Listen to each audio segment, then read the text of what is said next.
என்ன வேணும் சார்? என்ன இருக்கு? மசாலா தோசை, ஊத்தப்பம், இட்லி, வடை, பொங்கல், சப்பாத்தி, பரோட்டா. மசாலா தோசை என்ன விலை? 4 ரூபா 50 காசு. பிளைன் தோசை 3 ரூபா 50 காசு.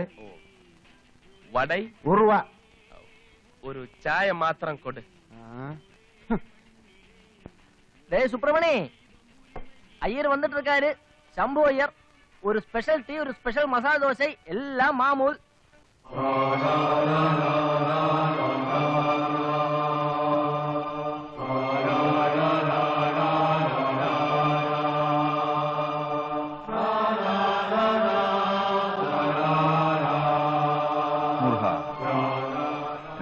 சௌக்கியமா? சௌக்கியம்.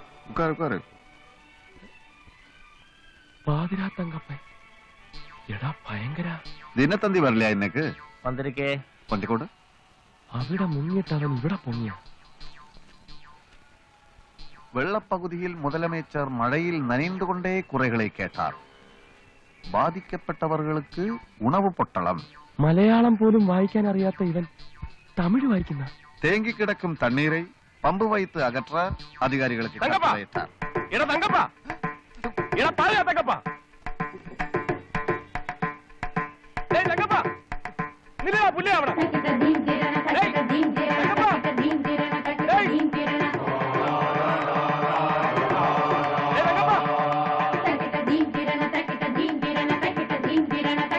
ഞാനാണ് തങ്കപ്പ.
എടാ പാതിരാ.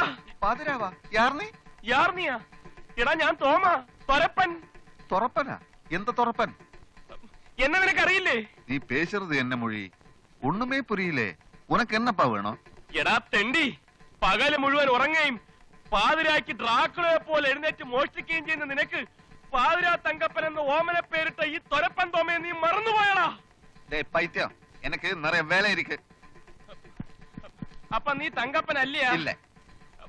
മലയാളം തെരിയാതാ? തെരിയാത് തെരിയാത് തെരിയാത്. സോറി, ഞാൻ വേറെ മനിതനെന്ന് നനച്ചേ. വണക്കം. വണക്കം. അയ്യോ അയ്യോ, എന്നെ കൊല്ലല്ലേ, എന്നെ കൊല്ലല്ലേ. അപ്പൊ നീ മലയാളം മറന്നിട്ടില്ലല്ലേ? മുഴുവനായിട്ട് പറഞ്ഞിട്ടില്ല. അയ്യോ അയ്യോ തോമാ. അപ്പൊ നീ പേരും പറഞ്ഞിട്ടില്ലല്ലേ?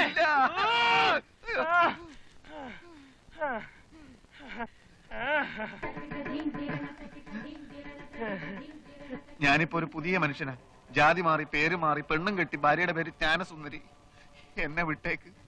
എന്റെ പൂർവ്വചരിത്രം ഇവിടെങ്ങാനും പറഞ്ഞാൽ അതോടെ എല്ലാം തീരും. ഇന്ന് ഞാൻ ശംഭു അയ്യരാണ്. മോഷണം, പിടിച്ചു പറി തുടങ്ങിയ കലകളെല്ലാം ഞാൻ ഉപേക്ഷിച്ചു. സ്ത്രീധനമായിട്ട് എനിക്ക് 2 ടാക്സി കാറുകൾ കിട്ടി. എന്റെ കഠിനാധ്വാനം കൊണ്ട് ഞാനത് 4 ടാക്സി കാറാക്കി. നീ ജയിലിൽ ചാടിയോ? അല്ല, പരോളിലാണ്. 2 ദിവസത്തിനകം തിരിച്ചു തന്നില്ലെങ്കിൽ ഞാനും നിന്നെ പോലാവും. ഏതായാലും നിന്നെ കണ്ടത് നന്നായാലേ. നമുക്ക് നിന്റെ വീട്ടിലോട്ട് പോവാം. നിന്റെ ഭാര്യയും ബന്ധുക്കളെയൊക്കെ എനിക്കൊന്ന് പരിചയപ്പെടാമല്ലോ. അത് മാത്രം വേണ്ട. അത് ബ്രാഹ്മണന്മാരല്ലാത്ത സുഹൃത്തുക്കൾ എനിക്കുണ്ടെന്ന് എന്റെ ഭാര്യ അറിഞ്ഞാൽ അത് കുഴപ്പം ചെയ്യും. ബ്രാഹ്മണനോ? അതെ, ശംഭു അയ്യർ. എന്നാലും നമ്മൾ തമ്മിലുള്ള സ്നേഹബന്ധത്തിന്റെ പേരിൽ നിന്റെ ഭാര്യയെ ഞാനൊന്ന് പരിചയപ്പെട്ടില്ലെങ്കിൽ യാതൊരു കുഴപ്പമില്ല. പിന്നെ ഞാൻ എവിടെ ഒന്ന് തങ്ങുന്നത്? അത് ഇവിടുന്ന് നേരെ അങ്ങോട്ട് ചെന്നിട്ട് ഇടത്തോട്ട് തിരിഞ്ഞാൽ അവിടെ നല്ലൊരു തുക്കട ലോഡ്ജ് ഉണ്ട്. അവിടെ തങ്ങിക്കോ. തുക്കട ലോഡ്ജ്? അതെ, നിന്റെ സ്റ്റാൻഡേർഡിന് യോജിക്കണല്ലോ.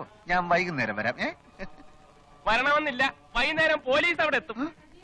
നിനക്കൊരു കാര്യം അറിയാവൂ, നിന്നെ പിടിച്ചു കൊടുത്താ എനിക്ക് 10,000 രൂപ ഗവൺമെന്റ് തരും. ഇനാം പ്രഖ്യാപിച്ചത്. ആ പണം കൊണ്ട് ഏതെങ്കിലും വലിയ ഹോട്ടലിൽ താമസിക്കാൻ ഒക്കുമെന്ന് ഞാനൊന്ന് നോക്കട്ടെ. Good bye.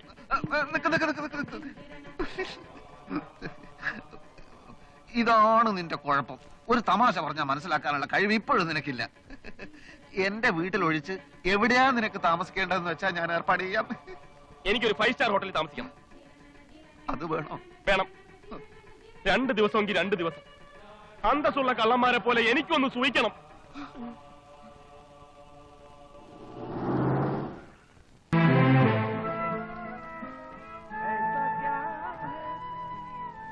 Yes, what do you want? രാധികയ്ക്ക് എന്നെ മനസ്സിലായില്ലേ? ഞാൻ തോമസ്. ഓ, മനസ്സിലായി. മിസ്റ്റർ തോമസിന് എന്താ വേണ്ടത്? രാധിക എന്താ ഇവിടെ? അത് കണ്ടിട്ട് മനസ്സിലായില്ലേ? 2 വർഷമായി ഞാനിവിടെ റിസപ്ഷനിൽ. നിങ്ങൾ ശിക്ഷ കഴിഞ്ഞ് പുറത്തു വന്നതോ ജയിൽ ചാടിയതോ അതോ പരോളോ? അമ്മയ്ക്ക് സുഖമുണ്ടായിരുന്നില്ല. പരോളാ. ഇപ്പൊ മദ്രാസിൽ എന്തിനു വന്നു? ഒരാളെ കാണാൻ. ഈ ഹോട്ടലിൽ? ഇവിടെ ഡാൻസ്, ക്ലാസിക്കൽ ഡാൻസ് ഇവിടെ ഉണ്ടെന്ന് പറഞ്ഞു. Good, very good. Dance hall അവിടെയാണ്. Have a nice day.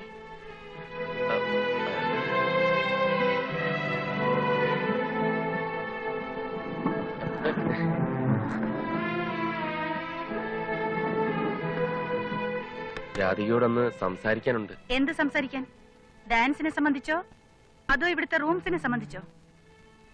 അല്ല, നമ്മുടെ പഴയതൊക്കെ മറന്നോ? പ്ലീസ്, നിങ്ങളെ ഞാൻ മറന്നു കഴിഞ്ഞു. ഇപ്പോഴല്ല, പണ്ടേ. ഈ ഹോട്ടലിൽ വന്ന ഒരു ഗസ്റ്റ് എന്ന നിലയ്ക്കാണ് ഞാൻ സംസാരിച്ചത്. പഴയതൊന്നും ഇവിടെ പറയണ്ട. ഇപ്പോഴല്ല, ഒരിക്കലും. രാധികെ, എനിക്കൊരു കാര്യം സംസാരിക്കാനുണ്ട്. എന്റെ മുമ്പിൽ ഒരുമാതിരി അഭിനയിക്കരുത്. ഞാൻ ആരെയും കൊല്ലാനൊന്നും ശ്രമിച്ചിട്ടില്ല. ചില അബദ്ധങ്ങളിൽ ചെന്ന് പെടുകയാണ് ഉണ്ടായത്. ഞാനൊരു മാന്യനാണെന്ന് പറയാൻ ശ്രമിക്കുകയല്ല. തെറ്റുകൾ ചെയ്തു പോയിട്ടുണ്ട്. പക്ഷെ ജയിലിൽ നിന്ന് ഇറങ്ങിയാൽ ഇനി ഒരിക്കലും ഞാൻ പഴയ ആളാവില്ല. നന്നായി ഒരു ജോലി ചെയ്ത് ജീവിക്കണമെന്നാണ് എന്റെ ഇപ്പോഴത്തെ ആഗ്രഹം.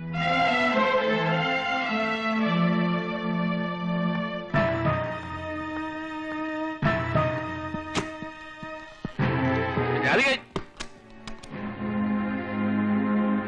രാധികേ. മതി മതി, ഇങ്ങ് വന്നേ. പാടാ.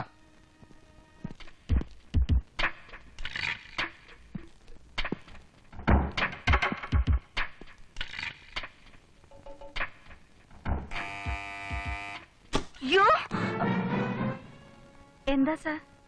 ആരാണ് അയാൾ? എനിക്കറിയില്ല. എന്തൊക്കെയോ പറഞ്ഞ് ബഹളം കൂട്ടി എന്റെ പുറകെ വന്നു. എനിക്കിത് ആരാന്നറിയില്ല. അവനെങ്ങോട്ടാ പോയത്? ഡാൻസ് ഹാളിലേക്കാണെന്നാ പറഞ്ഞത്.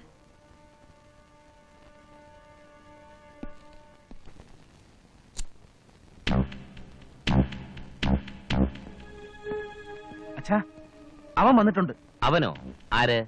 അന്ന് എറണാകുളത്ത് വെച്ച് ഞങ്ങളെ കൊല്ലാൻ ശ്രമിച്ചതിന് പിടിയിലായില്ലേ, ദാറ്റ് തോമസ്. അവൻ ഈ ഹോട്ടലിൽ എത്തിയിട്ടുണ്ട്.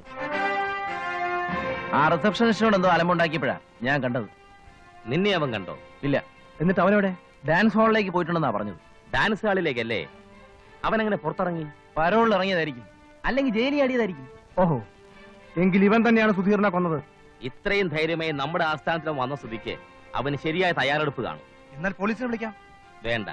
എന്താ വേണ്ടതെന്ന് എനിക്കറിയാം.